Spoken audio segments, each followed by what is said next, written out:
십자가 대할 때에 그 일이 고마워. 내 얼굴 감히 못 들고 눈물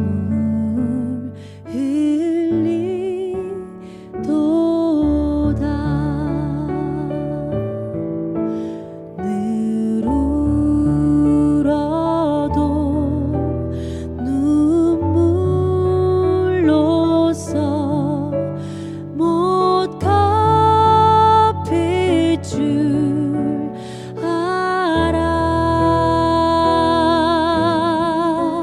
몸 밖에 드릴 것 없어. 이 몸 바칩니다. 몸 밖에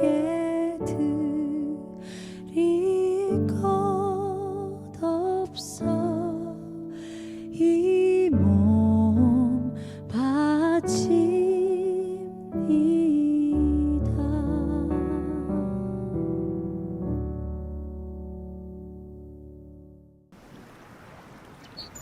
성경의 이야기는 하나님이 아름다운 세상을 창조하시고 모든 피조물과 그것을 나누시는 것으로 시작합니다. 그리고 아담과 하와를 세워 그분을 대신해 세상을 다스리게 하시죠. 하나님은 그들에게 당신의 지혜와 생명을 허락하시는데요. 한 나무의 열매만은 금하시며 먹으면 죽을 거라고 말씀하십니다. 어떻게 하나님과 함께 다스릴지를 선택할 수 있다는 말이네요. 왠지 시험 같은데요? 맞아요. 그건 시험이었어요. 하지만 하나님이 인간을 시험하시다니 좀 가혹하지 않나요? 시험이라고 해서 모두 나쁜 건 아니죠. 예를 들어 왕이 중요한 임무를 맡기려 한다고 생각해보세요. 당신을 신뢰할 수 있는지 확인하기 위해서요. 그건 시험일 수도 있지만 오히려 뭔가 중요하고 고귀한 일을 할 수 있는 기회 같네요. 맞아요. 그런데 왕과 당신을 싫어하는 반역자가 있는데 그 임무를 맡지 않는 게 나을 거라며 당신을 설득한다고 생각해보세요. 그가 함정을 파는군요. 그렇죠. 이렇게 시험은 기회가 될 수도 있고 함정이 될 수도 있는데요. 그 차이는 시험하는 사람이 당신의 유익을 최우선으로 삼느냐 아니냐죠. 그렇군요. 성경의 서두에는 그 두 가지 시험이 함께 등장합니다. 하나님은 인간에게 생명나무의 열매는 먹되 금지된 나무의 열매는 먹지 말라고 말씀하십니다. 네, 하나님이 그들의 신실함을 시험하시는 건데요. 하나님은 인간이 그분의 동반자로서 함께 세상을 다스리기를 원하십니다. 그건 그들이 자신들의 지혜보다 그분의 지혜를 신뢰해야 한다는 뜻이죠. 그러나 그때 반역자가 다가와 금지된 나무의 열매를 먹도록 그들을 시험합니다. 맞아요. 그는 이 기회를 곡해해서 인간이 추방되어 결국 죽음에 이르게 하려는 거였습니다. 시험을 함정으로 바꾼 거죠. 그러나 인간의 실패 후 하나님은 언젠가 이 시험을 통과하고 그 반역자를 물리칠 사람이 올 거라고 약속하십니다. 그리고 시간이 흘러 하나님은 아브라함과 사라에게 고향을 떠나 새로운 땅으로 가라고 명하시며 그분을 신뢰할 기회를 주십니다. 그들을 통해 모든 민족에게 하나님의 복을 회복하시려는 거였죠. 그게 시험이었군요. 아브라함은 처음에는 잘 가다가 곧 넘어집니다. 자기 목숨을 지키려 거짓말을 하고 사라와 함께 자기들의 방법대로 아들을 얻으려 꾀를 쓰고 이를 위해 종을 학대하죠. 시험에 실패한 거네요. 그러나 하나님은 아브라함을 포기하지 않으시고 그에게 신실함을 증명할 마지막 기회를 주십니다. 하나님은 아브라함에게 산에 올라 아들을 번제로 드리라고 명하십니다. 그보다 어려운 시험은 없을 것 같아요. 아브라함은 그 명령에 순종합니다. 그런데 마지막 순간 하나님은 그를 멈추시며 아들을 대신할 동물을 주십니다. 그리고 아브라함이 이 시험을 통과했으니 그의 자손을 통해 하나님의 약속을 성취하실 거라고 말씀하시죠. 이 시험에 통과하긴 했지만 아브라함은 완전히 신뢰할 만한 동반자는 아니었습니다. 여전히 궁극의 시험에 통과할 누군가가 나타나길 기다려야 합니다. 네, 그래서 아브라함의 자손이 번성해 나라를 이루었을 때 하나님은 그들을 다시 시험하십니다. 예를 들어 이스라엘 자손이 40년 동안 광야에서 방황했을 때 말이죠. 그들에게는 물과 일용할 양식을 공급하시는 하나님을 신뢰할 기회가 수없이 많았습니다. 그러나 그들은 오히려 하나님을 비난하고 심지어 자신들을 죽이려고 광야로 끌고 왔다며 원망하죠. 구약 성경에 나오는 이스라엘의 나머지 이야기도 별반 다르지 않은데요. 이스라엘 자손은 하나님과 그분의 약속을 신뢰하지 않습니다. 그들은 하나님께 신실하지 않았고 결국 나라 전체가 멸망하죠. 인간은 하나님의 동반자가 될 엄청난 기회를 가졌지만 자격을 충족하는 사람은 아무도 없습니다. 이렇게 해서 이 모든 이야기는 예수님으로 이어집니다. 어느 날 예수님이 광야로 가셔서 40일을 밤낮으로 금식하십니다. 네, 또 광야인데요. 거기서 예수님은 그분을 함정에 빠뜨리려고 하는 사악한 존재를 마주하십니다. 그러나 예수님은 하나님의 지혜를 신뢰하시고 시험에 통과하시죠. 그 후 예수님은 제자들과 기도하러 가시는데요. 하나님은 그분이 예루살렘으로 가서 목숨을 바치기를 원하십니다. 예수님은 그 뜻에 순종하십니다. 그리고 잡히시던 밤 제자들을 데리고 동산으로 가셨습니다. 그리고 그들에게 오늘 밤에 큰 시험이 있으니 기도하라고 말씀하셨습니다. 그리고 하나님께는 이 시험을 내게서 지나가게 해주십시오. 그러나 내 뜻대로 마시고 아버지의 뜻대로 되게 하여 주십시오 라고 기도하셨죠. 이 동산에서 예수님은 시험을 통과하는 게 무엇인지 모범을 보여주신 겁니다. 그분은 하나님의 지혜를 신뢰하셨고 자신보다 다른 이들을 더 사랑하셨고 선으로 악에 맞서셨습니다. 목숨을 버리시면서까지요. 맞아요. 예수님은 그분의 백성 이스라엘과 온 인류가 실패한 모든 시험을 위해 자기 목숨을 제물로 내어주셨습니다. 우리 모두를 대신해 궁극의 시험을 통과하신 거죠. 정말 놀랍네요. 하지만 그렇다고 해서 우리 삶의 모든 문제가 해결된 건 아닙니다. 솔직히 우리는 날마다 우리 앞에 닥친 시험을 직면하잖아요. 맞아요. 예수님은 어느 세대든 그분을 따르는 자들은 각자의 시험을 통해 급진적이고 새로운 방법으로 하나님을 신뢰하게 될 거라고 말씀하셨습니다. 이러한 시험은 어렵고 고통도 감내해야죠. 하지만 선하신 하나님이 주시는 시험은 기회라는 걸 기억하세요. 그래서 초기 기독교의 지도자였던 야고보는 시험이나 시련을 겪을 때 우리에게 주실 선물로 인해 기뻐해야 한다고 말했는데요. 그것은 하나님의 지혜에 순복하고 우리를 사랑하셔서 우리를 대신해 시험을 통과하신 예수님을 더욱 닮아갈 기회이기 때문입니다.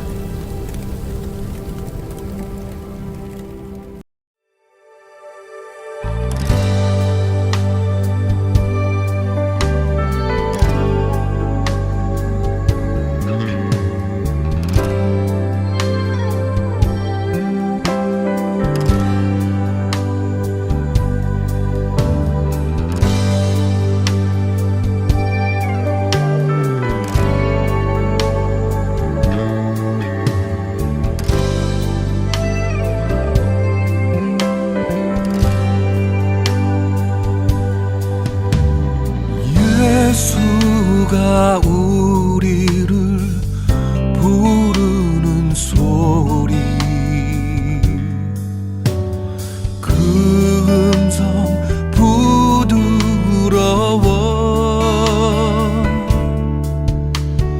문 앞에 나와서 사면을 보며 우리를 기다리네.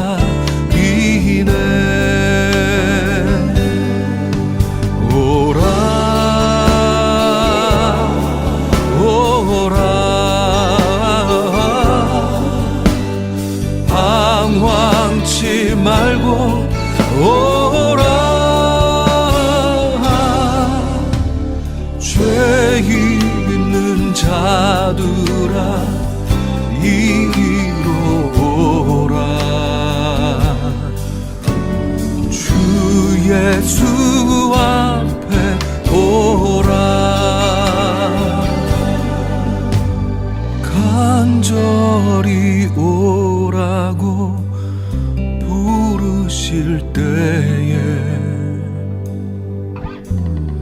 우리는 지체하랴 주님의 은혜를 왜 아니 받고 못 들은 채 하려나 오라 오라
창세기 22장은 오해하기 쉬운 내용을 담고 있습니다.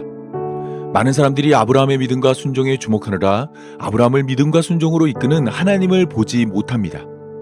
그 이유는 창세기 17장 21절 때문입니다. 뜬금없다 생각할 수 있지만 오늘 본문을 이해하기 위해서는 창세기 17장 21절을 중심에 둬야 합니다. 이 구절을 중심에 두어야만 창세기 22장은 바른 소리를 낼 수 있고 오늘 우리는 예수님으로 구원하는 하나님의 계획을 엿볼 수 있습니다. 지금부터 창세기 17장 21절을 중심에 두고 창세기 22장의 내용을 함께 살펴보겠습니다. 하나님은 아브라함을 시험하시려고 그를 불러 하나님이 일러준 산에서 그의 사랑하는 독자 이삭을 번제로 드리라 명령했습니다. 아브라함은 하나님의 명령을 듣고 아침 일찍 일어나 나귀의 안장을 지우고 두 종과 그의 아들 이삭을 데리고 하나님이 일러준 산으로 떠났습니다. 산에 도착한 아브라함은 이삭과 함께 산에 올랐습니다. 산에 오르던 이삭은 아브라함에게 불과 나무는 있거니와 번제할 어린 양은 어디 있습니까? 라고 물었습니다. 이때 아브라함은 하나님이 자기를 위하여 친히 준비하실 것이라 답했습니다. 이삭과 함께 하나님이 일러준 곳에 도착한 아브라함은 그곳에 제단을 쌓고 이삭을 결박하여 제단 나무 위에 놓았습니다. 그리고 칼을 들어 그의 아들 이삭을 죽이려 했습니다. 그런데 이때 여호와의 사자가 나타나 아브라함의 행동을 저지했습니다. 그 아이에게 내 손을 대지 말라, 그에게 아무 일도 하지 말라. 내가 내 아들 내 독자까지도 내게 아끼지 아니하였으니 내가 이제야 내가 하나님을 경외하는 줄 아노라 말하였습니다. 이때 아브라함은 뿔이 수풀에 걸려있는 순양을 발견하고 그 양을 가져다가 이삭을 대신하여 번제를 드렸습니다. 그리고 여호와의 사자는 아브라함에게 내가 이같이 행하여 내 아들 내 독자도 아끼지 아니하였은즉 내가 내게 큰 복을 주고 내 씨가 크게 번성하여 하늘의 별과 같고 바닷가의 모래와 같으리니 내 씨가 그 대적의 성문을 차지한다 말하였습니다.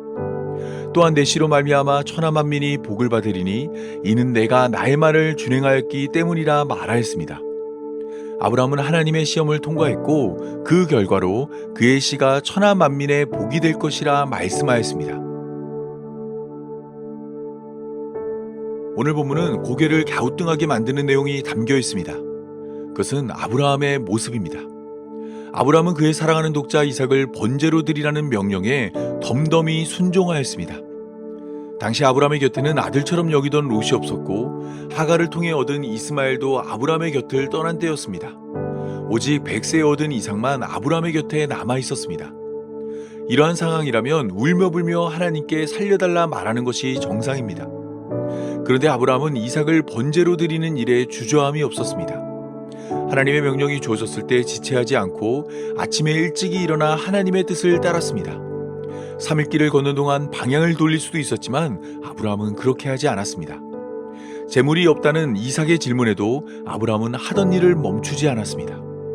이삭을 결박하고 칼을 들어 내리치려는 것을 천사가 막지 않았다면 정말로 아브라함은 이삭을 죽였을 것입니다. 100세에 얻은 아들을 자신의 손으로 하나님께 번제로 드렸을 것입니다. 여러분은 이러한 아브라함의 행동이 이해가 되시나요? 혹시라도 하나님이 우리에게 이러한 명령을 내린다면 우리는 어떤 모습을 보였을까요? 하나님께 아들을 살려달라 애원했을 것이고 그것이 받아들여지지 않으면 하나님을 원망했을 것입니다. 그런데 아브라함의 모습에는 이런 모습이 없었습니다. 너무나 확신에 찬 모습으로 이삭을 죽이려 했습니다. 아브라함의 이러한 모습은 어디에서 비롯된 것일까요? 아브라함의 이러한 모습을 이해하기 위해서는 오늘 본문 1절의 시작을 주의 깊게 살펴봐야 합니다. 오늘 본문 1절은 그 일 후에로 시작됩니다. 여기서 말하는 그 일은 창세기 21장의 사건을 말하지 않습니다. 창세기 21장과 창세기 22장 사이에는 10년이 훌쩍 넘는 시간의 간격이 있습니다. 때문에 오늘 본문 1절이 말하는 그 일 후에는 조금 더 범위를 넓혀 지금까지 아브라함이 겪었던 모든 일로 이해되어야 합니다. 창세기 12장을 시작으로 창세기 21장까지 아브라함이 겪었던 모든 일이 오늘 본문 1절이 소개하는 그 일 후에가 되는 것입니다. 아브라함의 구조는 이러한 사실을 잘 보여줍니다. 이미 여러 번 말씀드린 것처럼 창세기 12장부터 창세기 21장까지의 이야기는 창세기 17장을 중심에 두고 대칭되는 구조를 가지고 있습니다. 이때 아브라함 이야기의 구조가 소개하는 아브라함의 모습은 신실한 모습이 아닙니다. 하지만 그럼에도 불구하고 아브라함 이야기의 구조는 하나님이 창세기 12장에서 약속한 것을 창세기 21장에서 허락하였다 말합니다. 아브라함은 약속한 것을 받을 만한 자격이 없었지만 하나님은 그러한 아브라함에게 은혜로 약속한 것을 허락하였습니다. 여기서 아브라함은 하나님에 대한 세 가지 깨달음을 얻었습니다. 첫째는 하나님에게 불가능은 없다는 것입니다. 아브라함이 이삭을 얻었을 때 아브라함은 늙었고 사라는 여성의 생리가 끊어진 상태였습니다. 하지만 하나님은 바로 그때를 기다려 아브라함에게 이삭을 허락하였습니다. 사람의 노력과 수고가 미치지 못할 때를 기다려 하나님의 전능을 드러낸 것입니다. 때문에 아브라함은 하나님이 전능하다는 것을 알게 되었습니다. 사람에게는 한계가 있지만 하나님에게는 한계가 없다는 것을 깨달은 것입니다. 둘째는 하나님이 은혜의 하나님이라는 것입니다. 아브라함이 이삭을 얻었을 때 아브라함은 하나님의 약속을 믿지 못했습니다. 99세에 2번이나 아브라함을 찾아와 이삭이 태어날 것이라 말해주었지만 아브라함은 믿지 않았습니다. 이스마엘이나 하나님 앞에 살기를 원한다 말하였습니다. 하지만 하나님은 이러한 아브라함에게 약속의 자손을 허락하였습니다. 아브라함은 약속의 자손을 받을 만한 자격이 없었지만 하나님의 은혜가 아브라함에게 이삭을 허락한 것입니다. 때문에 아브라함은 행한 대로 갚아주는 하나님이 아니라 행한 것이 없음에도 허락하는 은혜의 하나님을 알게 되었습니다. 세상 그 어떤 신에게도 발견할 수 없는 하나님의 은혜를 깨달은 것입니다. 셋째는 하나님의 약속은 반드시 성취된다는 사실입니다. 75세의 아브라함을 약속의 땅으로 부른 하나님은 100세의 아브라함에게 이삭을 허락하였습니다. 아브라함은 10년 만에 하나님의 약속을 저버렸지만 하나님은 아브라함과의 약속을 잊지 않았습니다. 약속한 대로 아브라함에게 이삭을 보내주었습니다. 때문에 이삭을 얻은 아브라함은 하나님의 약속은 더딜지라도 반드시 성취된다는 것을 알게 되었습니다. 하나님에게는 거짓이 없고 속임이 없으며 언제나 진실로 사랑과 맺은 모든 약속을 지켜 행한다는 것을 깨달은 것입니다. 아브라함이 하나님에 대해 깨달은 세 가지는 아브라함을 믿음으로 인도했습니다. 하나님에 대해 알게 된 사실들이 아브라함을 믿음으로 이끈 것입니다. 이때 창세기 22장 1절은 하나님이 아브라함을 시험하기 위해 불렀다 말합니다. 이 시험은 믿음에 대한 시험입니다. 창세기 12장을 시작으로 창세기 21장까지 계속해서 아브라함에게 자신을 계시한 하나님은 아브라함의 믿음을 시험했습니다. 시험의 도구는 이삭입니다. 창세기 22장 2절에서 하나님은 아브라함에게 내 아들 내 사랑하는 독자 이삭을 모리아 땅으로 데리고 가서 그를 번제로 드리라 명령하였습니다. 만약 이때 아브라함이 하나님에 대한 세 가지 깨달음을 얻지 못했다면 아브라함은 이 명령에 순종하지 않았을 것입니다. 하지만 그 이후에 하나님에 대해 세 가지 깨달음을 얻은 아브라함은 하나님의 명령에 순종했습니다. 하나님을 믿음으로 아브라함은 자신의 아들 사랑하는 독자 이삭을 하나님께 번제로 드릴 수 있었습니다. 여기서 하나님을 믿는 아브라함의 믿음은 창세기 17장 21절을 배경으로 합니다. 하나님은 창세기 17장 21절에서 아브라함에게 내 언약은 내가 내년 이 시기에 사라가 내게 낳을 이삭과 세우리라 말씀하였습니다. 아브라함은 하나님이 이스마엘과 언약을 세우길 원했지만 하나님의 뜻은 이스마엘이 아닌 이삭에게 있었습니다. 때문에 아브라함은 하나님이 이삭과 언약을 세운다 말씀하였기에 자신이 이삭을 죽이더라도 하나님이 이삭을 다시 살려 말씀하신 것을 지켜 행할 것이라 믿었습니다. 히브리서 11장 17절에서 19절입니다. 아브라함은 시험을 받을 때 믿음으로 이삭을 드렸으니 그는 약속들을 받은 자로 돼 그 외아들을 드렸느니라. 그에게 이미 말씀하시기를 내 자손이라 칭할 자는 이삭으로 말미암으리라 하셨으니 그가 하나님이 능히 이삭을 죽은 자 가운데서 다시 살리실 줄로 생각한지라. 비유컨대 그를 죽은 자 가운데서 도로 받은 것이니라. 아브라함은 내 자손이라 칭할 자는 이삭으로 말미암는다는 하나님의 약속을 믿어 이삭을 죽이려 했습니다. 이삭을 죽이더라도 하나님이 그를 다시 살릴 것이라 믿었습니다. 아브라함이 깨달은 하나님은 불가능한 것이 없고 은혜의 하나님이며 약속한 것을 반드시 지켜 행하기 때문입니다. 아브라함은 물론이고 이삭의 자격과 상관없이 전능하신 하나님이 은혜를 베풀어 약속한 대로 이삭과 언약을 세울 것이라 믿은 것입니다. 바로 이러한 믿음 때문에 아브라함은 단호하고 신속하게 움직였습니다. 이삭과 언약을 세우겠다는 하나님의 약속을 믿어 고민하거나 주저하거나 슬퍼하지 않고 하나님이 일러준 산으로 떠났습니다. 칼을 들어 이삭을 죽이더라도 하나님의 약속이 성취되어 이삭을 다시 살릴 것이라 믿었습니다.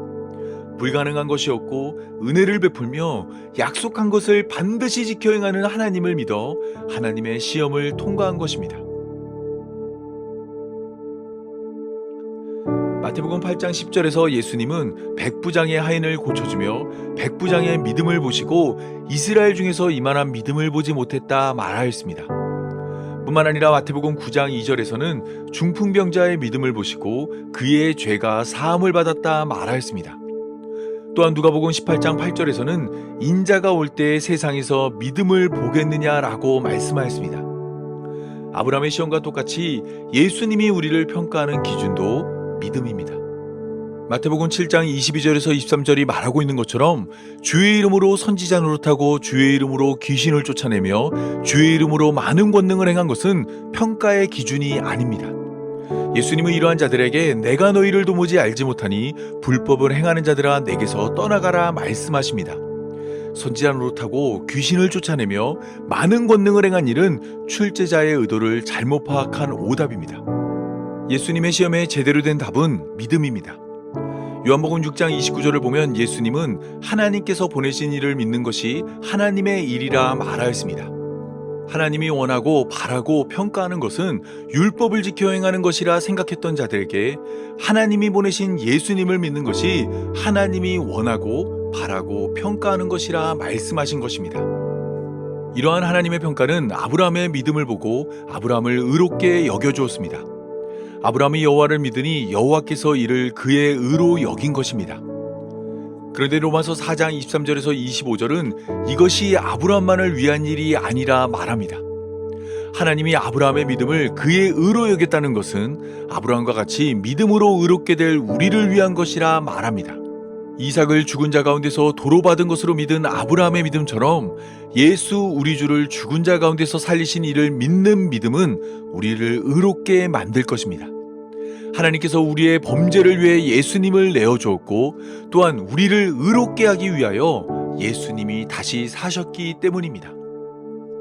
따라서 아브라함이 약속된 아들을 얻어 믿음을 얻은 것처럼 우리 역시 약속된 예수님을 얻음으로 믿음을 얻어야 합니다. 하나님은 동정녀 마리아에게 예수님을 허락하심으로 하나님에게 불가능한 것이 없다는 것을 선포하였습니다. 또한 의인은 없나니 한 명도 없는 세상에 예수님을 허락하심으로 하나님의 은혜가 크고 높다는 것을 우리에게 알렸습니다. 또한 성경의 약속대로 뱀의 머리를 상하게 할 예수 그리스도를 보내주심으로 하나님의 약속은 반드시 성취된다는 것을 깨닫게 하였습니다. 아브라함에게 아들을 주어 믿음을 가지게 한 것처럼 우리에게도 아들을 주어 믿음을 가지게 한 것입니다. 에베소서 2장 8절입니다. 너희는 그 은혜에 의하여 믿음으로 말미암아 구원을 받았으니 이것은 너희에게서 난 것이 아니요 하나님의 선물이라. 은혜에 의하여 믿음을 가진 우리는 하나님의 선물을 받았습니다. 하나님의 시험을 통과할 수 있는 답이 우리 손에 쥐어졌습니다. 이 답을 가진 우리는 이전과 똑같은 삶을 살 수 없습니다. 아들을 얻은 아브라함이 이전과 다른 선택을 한 것처럼 예수님을 얻은 우리는 이전과 다른 선택을 하며 살아야 합니다. 로마서 1장 17절이 말하고 있는 것처럼 복음에는 하나님의 의가 나타나서 믿음으로 믿음에 이르게 하나니 기록된 바 오직 의인은 믿음으로 말미암아 살아야 합니다. 은혜로 아들을 허락한 복음 앞에 믿음을 얻은 우리는 믿음으로 사는 자가 되어야 합니다. 여기서 말하는 믿음은 다시 오실 예수님을 기다리는 믿음입니다. 이 땅의 처음 교회가 아들을 얻음으로 예수님을 믿는 교회가 되어 다시 오실 예수님을 믿음으로 기다린 것처럼 우리 역시 예수님을 얻음으로 교회로 부름받은 성도가 되어 다시 오실 예수님을 믿음으로 기다려야 합니다. 다시 오실 예수님을 기다리는 삶은 예수님을 기다리지 않는 삶과 다를 수밖에 없습니다. 이 땅의 처음 교회가 다시 오실 예수님을 기다리며 자신의 보물을 이 땅에 쌓지 않은 것처럼 예수님을 기다리는 우리는 이 땅에 보물을 쌓아서는 안 됩니다. 이 땅의 처음 교회가 자신의 이웃을 자신과 같이 여겨 하늘에 보물을 쌓은 것처럼 우리 역시 우리의 이웃을 우리와 같이 여겨 하늘에 보물을 쌓아야 합니다. 이제 말씀을 맺겠습니다. 예수님은 인자의 때는 노아의 때와 같다 말씀하였습니다. 노아가 방주에 들어가던 날까지 사람들이 먹고 마시고 장가들고 시집가더니 홍수가 나서 그들이 다 멸망하였습니다. 또한 예수님의 때는 롯의 때와 같다 말씀하였습니다. 이때도 사람들은 먹고 마시고 사고 팔고 신고 집을 짓더니 롯이 소돔을 나가던 날에 하늘로부터 불과 유황이 비오듯 하여 그들을 멸망시켰습니다. 예수님이 다시 오시는 날도 이와 같습니다. 그날은 등을 들고 신랑을 맞으러 나간 열처녀와 같아서 믿음으로 신랑을 기다린 자들은 천국에 들어가지만 믿음으로 신랑을 기다리지 못한 자들은 천국에 들어갈 수 없습니다. 주여 주여 열어주소서 외칠지라도 굳게 닫힌 천국의 문은 결코 열리지 않을 것입니다. 오직 믿음으로 다시 오실 예수님을 기다린 자만 천국에 들어갈 것입니다. 이 사실을 기억하며 약속대로 다시 오실 예수님을 믿음으로 기다리는 교회로 부름받은 성도의 삶이 되기 바라며 오늘 말씀 맺겠습니다. 다 함께 기도하겠습니다. 믿음으로 우리를 평가하는 하나님, 우리의 부족한 믿음을 큰 믿음으로 만들기 위해 아들을 허락하신 감사합니다. 어리석인 죄인 나라를 구원하기 위해 하나님의 사랑하는 독자 예수 그리스도를 십자가로 보내신 은혜를 깨닫습니다. 그 은혜에 의하여 믿음을 가졌사오니 이 믿음으로 다시 오실 예수님을 기다리며 살게 하여 주옵소서.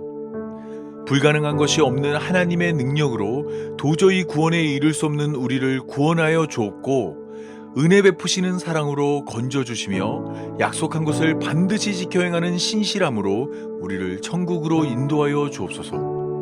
굳게 닫힌 문이 예수님으로 활짝 열릴 것을 믿사오니 남은 우리의 삶을 믿음으로 차고 넘치게 채워주옵소서. 이 모든 말씀 우리 구주 예수 그리스도의 이름으로 기도합니다. 아멘. 신실하신 주 내 아버지여 늘 함께 계시니 두려움 없네. 그 사랑 편찮고 날 지키시며 어제나 오늘이 한결같네. 오 신실하신 주, 오 신실하신 주, 날마다 자비를 베푸시며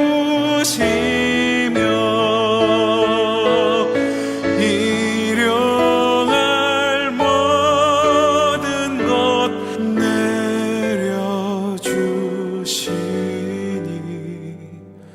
오 신실하신 주 나의 구주. 봄철과 또 여름, 봄철과 또 여름, 가을과 겨울, 해와 달 별들도 다 주의 것. 만물이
신실하신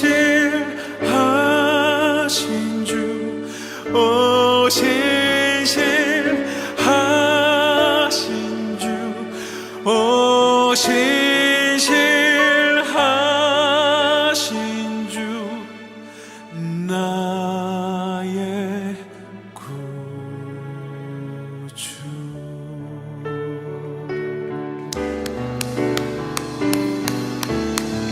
신실하신 하나님, 우리를 돌보시는, 우리와 함께 하시는 그 거룩하신 하나님의 은혜를 우리가 기뻐합니다. 평생 우리와 함께 동행하시고, 우리가 연약할 때에도, 우리가 강건할 때에도 우리와 함께 역사하시는 그 하나님을 우리가 믿음으로. 축도로 오늘의 예배를 마치겠습니다. 이제는 예수님의 은혜와 하나님의 사랑과 성령의 인도하심이 다시 오실 예수님을 믿음으로 기다리는 모든 성도들과 영원토록 함께하길 간절히 축원하옵나이다. 아멘.